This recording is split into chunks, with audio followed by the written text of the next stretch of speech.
তুমি কি জানো, মানবজাতির ইবাদতের জন্য সর্বপ্রথম যে গড় তৈরি করা হয়েছিল সেটি হচ্ছে কাবাগড়, যা মক্কায় অবস্থিত। নিঃসন্দেহে সর্বপ্রথম গড় যা মানুষের জন্য নির্ধারিত হয়েছে সেটি হচ্ছে এ ঘর, যা মক্কায় অবস্থিত এবং সারা জাহানের মানুষের জন্য হেদায়েত ও বরকতময়।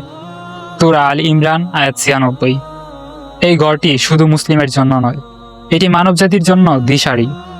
ইতিহাসে আছে, ইয়াহুদিরা প্রশ্ন করেছিল, বাইতুল মাকদিস তো প্রথম ইবাদতখানা, মুহাম্মদ কেন কিবলা পরিবর্তন করলেন? তাদের বলা হলো, এটা ভুল ধারণা। প্রথমে যে গড় আল্লাহর ইবাদতের জন্য নির্মিত হয়েছে সেটি মক্কায় কাবা।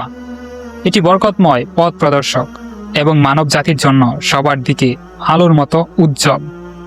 দোজাহানের মুসলিম জাতি নামাজে মুখ ঘুরায় এই কাবার দিকে, কারণ এটি শুধু একটি গড় নয়, এটি ইমানের কেন্দ্রীয় দিক, আমাদের সংযোগ আল্লাহর সঙ্গে।